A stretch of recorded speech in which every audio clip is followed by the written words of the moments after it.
दोस्तों, भगवान शिव के बारे में ऐसा कहा जाता है कि भगवान शिव त्रिलोक के आदि और अंत के देवता है, जिनके आगे दुनिया के सभी शक्तियाँ असफल हो जाती है।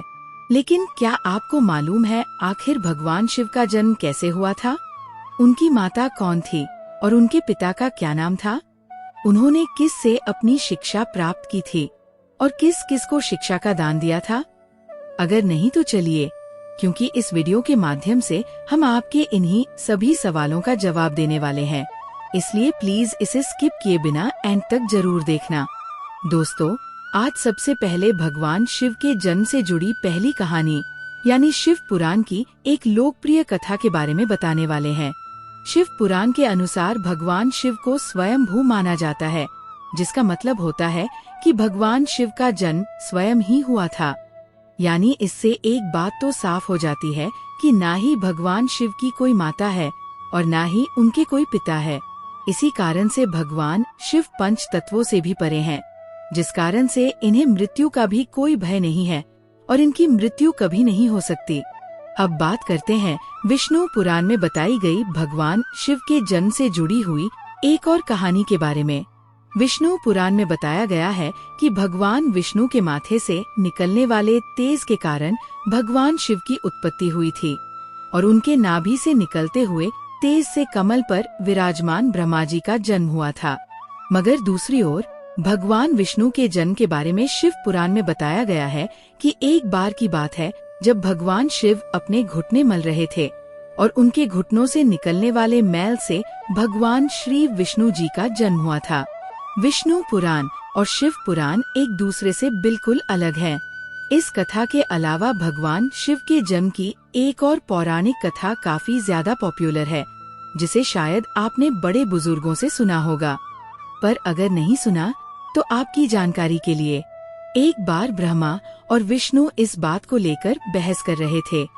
तभी एक जलते हुए खम्बे के रूप में महादेव उनके बीच आए थे। दोस्तों, वे दोनों इस रहस्य को नहीं समझ पाए और तभी अचानक से एक आवाज आई जिसने कहा कि जो भी इस खम्बे का छोर ढूंढेगा वही सबसे महान कहलाएगा। ऐसा सुनते ही ब्रह्मा जी ने एक पक्षी का रूप लिया और खम्बे का ऊपरी हिस्सा ढूंढने निकल गए। वहीं विष्णु जी ने वराह का रूप धारण किया और खम्बे का अंत ढूंढने निकल गए। बहुत देर तक खोजने के बाद भी दोनों में से किसी को भी खम्बे का छोर नहीं मिला और दोनों हार मानकर वापस आ गए।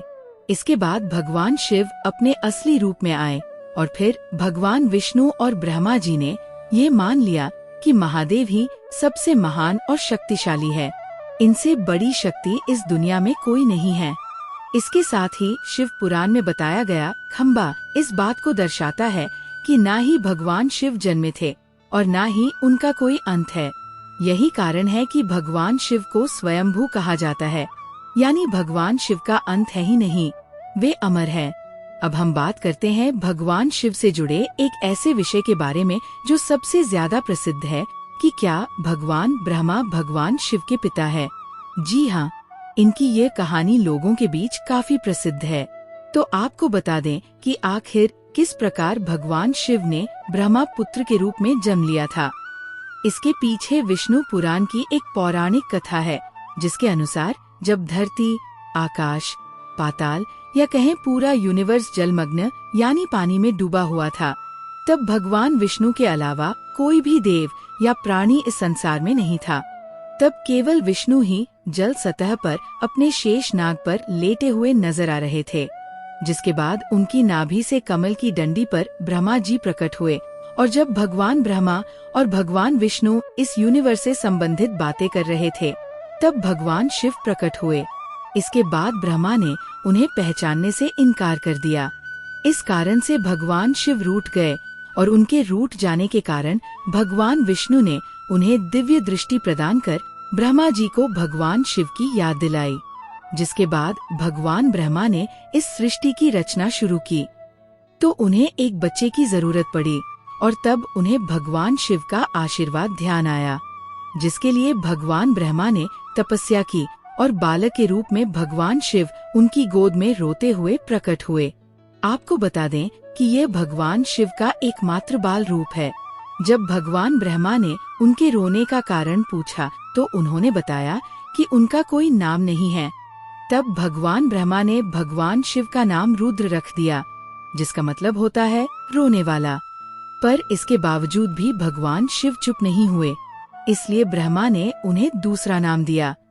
पर शिव को वो नाम भी पसंद नहीं आया और फिर भी वे चुप नहीं हुए।